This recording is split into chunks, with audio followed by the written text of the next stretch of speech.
Halo, perkenalkan saya Angela dan pada kesempatan kali ini ingin membahas sistem operasi bagian 2, yaitu manajemen proses. Kita akan mulai dengan membahas proses-proses terlebih dahulu. OS adalah dalang penulisan program yang juga bertanggung jawab untuk mengalokasikan sumber daya program dan mulai memuat program yang dapat dieksekusi ke dalam memori. Dalam hal ini ada dua terminologi yang harus kita pahami, yaitu proses dan utas, di mana proses ini adalah sebuah program dalam eksekusi. Nah, saat ini komputer mendukung menjalankan banyak proses dalam satu waktu, sedangkan utas merupakan unit eksekusi dalam suatu proses, di mana suatu proses dapat memiliki mana saja dari hanya satu utas hingga banyak utas, seperti yang kita bisa lihat pada gambar di bawah. Selanjutnya, status proses. Pada dasarnya ini mengenai apa yang sedang dilakukan proses dan apa aktivitas saat ini dari proses tersebut. Tahapan yang ditemui ada 5, yaitu new, ketika sebuah program akan dieksekusi dan sedang dibuat untuk melaksanakan tugas tertentu, proses berada dalam keadaan baru ataupun new. Sedangkan running mengacu pada proses yang sedang dalam keadaan berjalan saat instruksi sedang dilakukan, atau arahan sedang dilakukan dalam proses tersebut. Dan yang ketiga ada waiting, di mana prosedur sedang menunggu peristiwa tertentu seperti selesainya input-output ataupun penerimaan sinyal.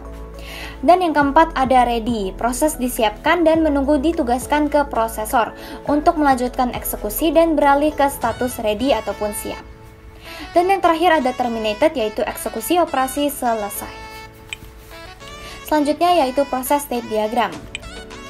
Bagaimanakah proses berubah dari satu state ke state lainnya atau fase ke fase lainnya? Nah, di sini pertama itu kan proses tersebut akan masuk ke status new, di mana setelah proses dibuat, proses akan diterima dan masuk ke status siap.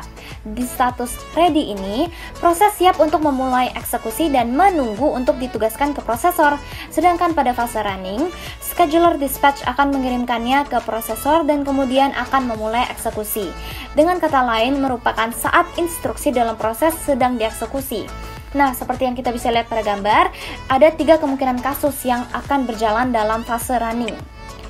Yang pertama, ada proses sekarang sedang beroperasi, telah diselesaikan lalu keluar dan memasuki status terminated, yang menunjukkan berjalan tanpa gangguan dan dilakukan dengan benar.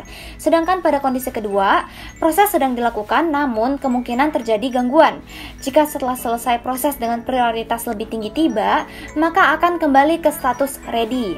Setelah interupsi ditangani, maka proses akan sekali lagi dikirimkan dan dialokasikan ke prosesor sehingga dapat mulai running. Dan yang terakhir, asumsikan bahwa membutuhkan beberapa perangkat I/O prosesnya. Nah, dalam hal ini akan memasuki keadaan waiting, di mana setelah operasi I/O tersebut selesai, akan memasuki keadaan ready untuk dilakukan sekali lagi eksekusinya. Ini kemudian akan ditransfer ke prosesor dalam keadaan running oleh dispatch scheduler. Selanjutnya, kita akan membahas mengenai proses control block. Nah, jadi seperti yang kita bisa lihat pada gambar sebelumnya, ada beberapa elemen seperti proses ID, CPU scheduling, memory management, accounting, I/O status, CPU register, program counter, dan juga proses state. Nah, kita akan bahas penjelasan lebih detailnya pada slide elemen dalam PCB ini. Yang pertama ada ID proses. Ini adalah nomor unik ataupun ID unit pengidentifikasi yang menunjukkan proses tertentu. Sedangkan pada status proses memberikan informasi tentang status spesifik di mana suatu proses berada pada waktu tertentu. Lalu penghitung program atau program counter. Ini memberikan alamat instruksi selanjutnya yang harus dilakukan untuk proses khusus tersebut karena baris kode atau instruksi dieksekusi satu persatu selama prosedur dijalankan. Lalu register CPU. Ini mengungkapkan register yang digunakan proses tertentu, seperti penunjuk tumpukan, register tujuan umum, dan juga register indeks. Kemudian kita juga punya info penjadwalan CPU. Ini mencakup berbagai parameter penjadwalan selain penunjuk antrian penjadwalan dan prioritas dari banyak proses. Perlu diingat bahwa penjadwalan sangat penting dalam situasi ini karena menentukan proses manakah yang harus diselesaikan terlebih dahulu atau dalam urutan apa. Itu juga harus memutuskan beberapa banyak waktu yang harus digunakan atau dialokasikan untuk setiap prosesnya ketika mereka semua menunggu dalam antrian. Algoritma penjadwalan bertanggung jawab atas semua ini. Lalu manajemen memori. Ini menunjukkan memori yang tampaknya digunakan oleh proses tertentu. Lalu kita punya juga info akuntansi, yaitu melacak detail spesifik seperti sumber daya yang digunakan oleh banyaknya proses. berbagai sumber daya yang digunakan oleh operasi termasuk memori, CPU, dan juga waktu. Lalu yang terakhir ada info status I/O. Ini menggambarkan dan menyimpan data mengenai perangkat input dan output yang terhubung ke proses tertentu.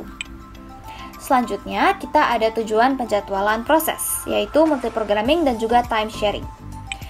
Proses tujuan dari multiprogramming adalah untuk memaksimalkan penggunaan CPU dengan selalu membuat proses running atau menggunakan sumber daya secara efektif. Sementara, pembagian waktu bertujuan untuk memutar CPU antar proses cukup sering agar pengguna dapat berinteraksi dengan setiap program saat sedang running. Penjadwalan proses memilih satu proses yang tersedia yang berpotensi dari kumpulan beberapa proses tersebut untuk eksekusi program CPU demi mencapai tujuan ini. Nah, catat bahwa tidak akan pernah ada lebih dari satu proses yang aktif pada suatu sistem prosesor. Proses yang tersisa harus menunggu hingga CPU kosong dan dapat dijadwalkan ulang jika ada lebih banyak proses. Dalam menanggapinya, saya akan menjelaskan dua jenis antrian penjadwalan, yaitu job queue dan ready queue. Pada antrian pekerjaan, semua proses dalam sistem dikumpulkan ke dalam antrian pekerjaan atau job queue ini yang menerima proses baru saat mereka masuk ke sistem. Sedangkan pada ready queue ini, daftar proses dalam memori utama yang disiapkan dan menunggu untuk dieksekusi dikenal sebagai ready queue ini. Nah, apa yang terjadi ketika proses beralih dari ready queue ke running state? Proses berpindah akan menunggu CPU untuk pengeksekusiannya. Beberapa kejadian memungkinkan di CPU itu seperti menerima CPU, menyelesaikan eksekusinya, dan berakhir di status terminasi. Namun ada juga kemungkinan berasal dari ready queue, ditugaskan ke CPU, dan memegang CPU untuk eksekusinya. Nah, tapi misalkan proses lain dengan prioritas yang lebih tinggi dimulai pada saat yang bersamaan. Akibatnya, proses yang sedang running akan diganti. Ini kemudian akan memulai partially swapped out proses. Dengan kata lain, untuk menunggu ditugaskan ke CPU, itu akan kembali ke antrian ready state sekali lagi. Pada beberapa kejadian, proses terkadang membutuhkan penggunaan perangkat I/O.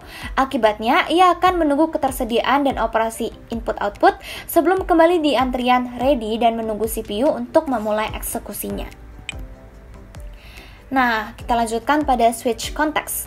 Sistem operasi mengalihkan CPU dari tugasnya saat ini selama interupsi untuk menjalankan rutinitas kernel sebelum kembali ke proses eksekusi. Sistem general purpose biasanya mengalami operasi switch context ini. Mengalihkan CPU ke proses lain memerlukan penyimpanan status dari proses saat ini untuk melanjutkan eksekusinya dan pemulihan status untuk proses yang berbeda. Nah, ini ada state save yang merupakan penyimpanan status proses yang sedang berjalan dan juga state restore yang merupakan pengembalian status proses lainnya. Nah, di sini kami beralih dari satu proses ke proses lainnya di mana konteks dari kedua proses ini disimpan dalam CPU, yang artinya yang satu disimpan dan yang lain dipulihkan. Karena sistem tidak melakukan pekerjaan yang bermanfaat pada saat beralih, maka waktu pengalihan konteks adalah murni overhead, yakni dalam hal sumber daya dan juga waktu yang dikonsumsi. Namun, pengalihan konteks diperlukan karena salah satu tujuan kami adalah untuk menjalankan proses sehingga sumber daya digunakan secara efektif. Selanjutnya ada operasi pada proses. Melalui sistem call create process, sebuah proses memiliki kemampuan untuk membuat sejumlah proses tambahan saat sedang berjalan. Proses baru disebut sebagai anak dari proses produksi yang disebut sebagai proses induk. Penciptaan yang baru ini dapat menghasilkan struktur proses yang mirip pohon, seperti yang kita bisa lihat pada gambar di sebelah kanan, di mana di sini shed adalah induknya dan init dan juga FSF itu adalah anakannya, sedangkan init ini bekerja sebagai induk bagi inetd dan juga dt login dan selebihnya. Nah, yang terakhir adalah proses termination. Merupakan sebuah proses ketika selesai mengeksekusi pernyataan terakhirnya dan meminta sistem operasi untuk menghapusnya menggunakan panggilan sistem exit. Pada saat itu, proses dapat mengembalikan nilai status atau biasanya bilangan bulat ke proses induknya, yaitu melalui panggilan sistem wait. Semua sumber daya proses, termasuk memori fisik dan juga virtual, file terbuka dan buffer I/O tidak dialokasikan oleh sistem operasi. Nah, selanjutnya mari kita bergerak pada topik kedua dalam video ini, yakni teknik penjadwalan CPU. Teknik pertama yakni first come first serve. Ia merupakan teknik penjadwalan CPU yang paling dasar dan langsung, yang secara otomatis mengeksekusi permintaan antrian dan memproses atau hanya menjadwalkan pekerjaan dalam urutan waktu kedatangannya.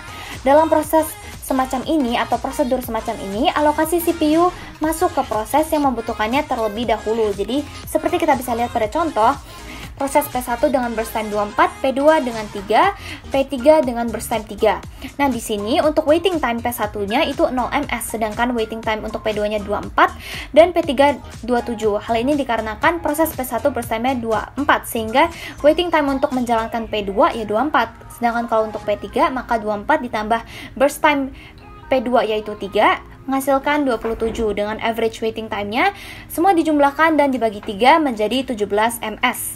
Lalu untuk Gantt chart-nya, seperti yang kita bisa lihat, kita hanya menyusun waiting time-nya. Nah, kemudian ada FIFO-Q, yaitu kotak pertama dari kanan disebut sebagai head yang akan diproses terlebih dahulu saat tiba paling awal. Jadi yang pertama in juga yang pertama selesai atau out. Setelah itu, kontak kedua akan maju dan diproses untuk kemudian dikirim. Nah, ini tuh menentukan penggunaan CPU maksimumnya.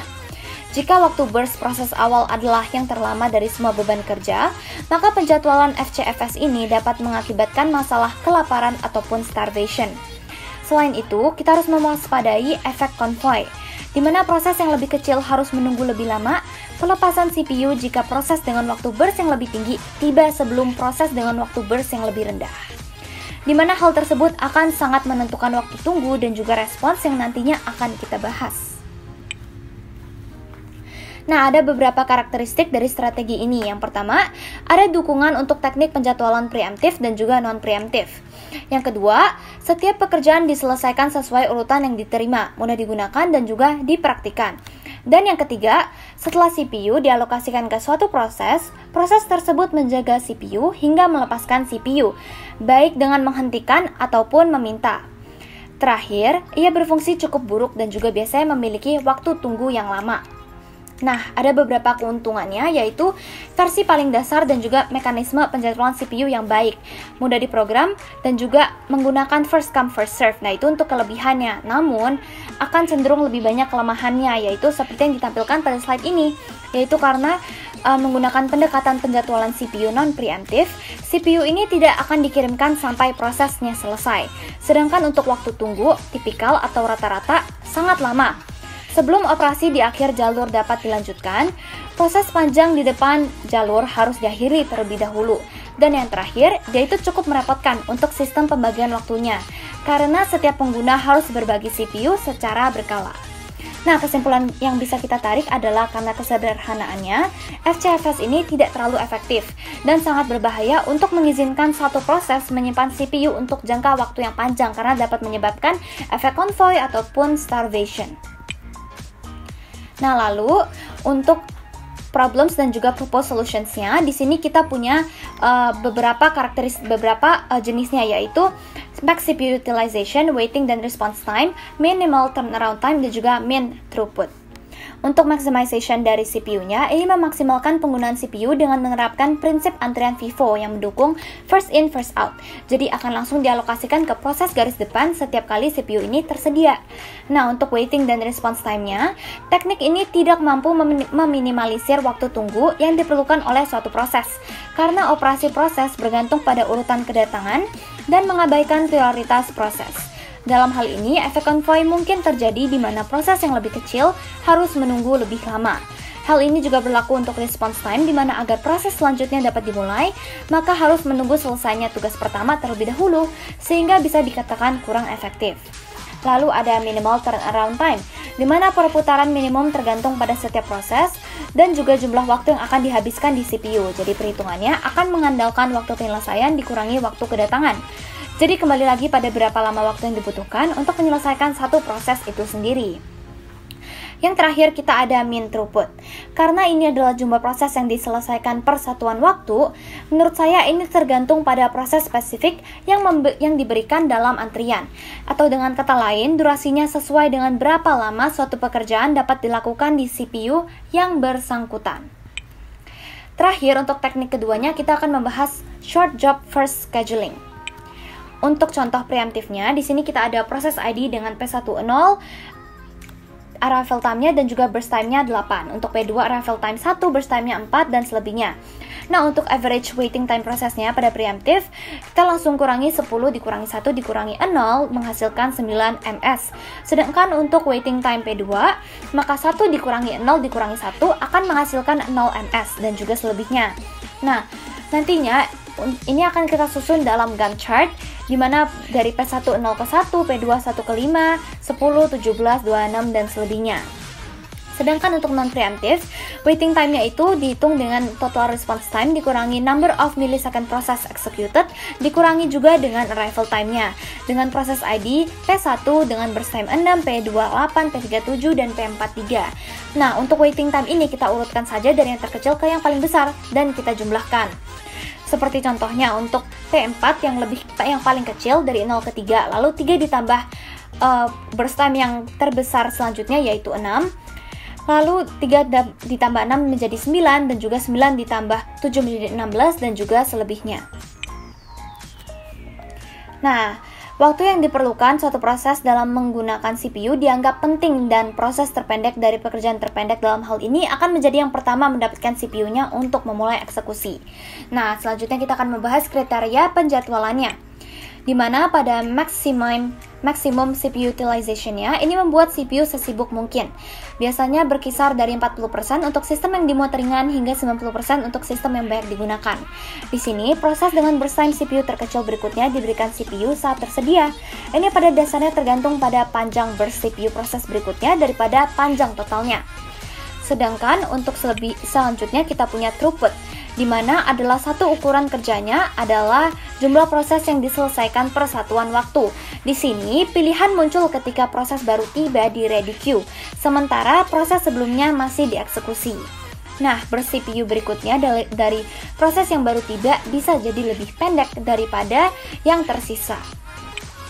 Untuk turnaround time, ini adalah jumlah periode yang dihabiskan menunggu untuk masuk ke memori, antrian siap mengeksekusi pada CPU, dan juga melakukan input-output. Di sini, algoritma mengaitkan dengan setiap proses panjang burst CPU berikutnya dari proses tersebut. Jadi intinya yakni memeriksa panjang dan juga waktu suatu proses yang berada dalam CPU. Selanjutnya kita ada waiting time, yaitu jumlah periode yang dihabiskan untuk menunggu dalam ready queue. Ini memberikan waktu tunggu rata-rata terpendek untuk kumpulan proses tertentu, membuatnya terbukti optimal. Membedakan prosedur cepat di depan prosedur yang lebih lama, mengurangi waktu tunggu proses yang singkat lebih banyak daripada memperpanjang waktu tunggu yang lebih lama. Nah, selanjutnya kita punya waktu respons. Waktu yang diperlukan untuk mulai merespons umumnya dibatasi oleh kecepatan perangkat keluaran. Nah, meskipun SJF ini adalah yang terbaik ataupun salah satu yang paling baik, ini tidak dapat digunakan untuk penjadwalan CPU jangka pendek karena tidak mungkin untuk memprediksi berapa lama burst CPU berikutnya akan berlangsung. Salah satu pendekatannya adalah memperkirakan penjadwalan dari SJF ini sendiri. Dari kelima kriteria tersebut dapat kita simpulkan bahwa SJF memiliki waktu tunggu minimum yang membuatnya lebih efisien daripada FCFS. Selain itu, sulit untuk memprediksi kapan CPU burst akan bertahan. Waktu penyelesaian juga bergantung pada panjang ledakan CPU ataupun burst CPU yang serupa dengan waktu respons. Sedangkan throughputnya cenderung tergantung pada pemanfaatan CPU efisien dalam memilih untuk mengurangi waktu tunggu. Jadi, demikian presentasi saya mengenai proses dan juga CPU scheduling. Terima kasih, dan jika ada pertanyaan bisa dituliskan di kolom komentar untuk dibahas pada pertemuan selanjutnya.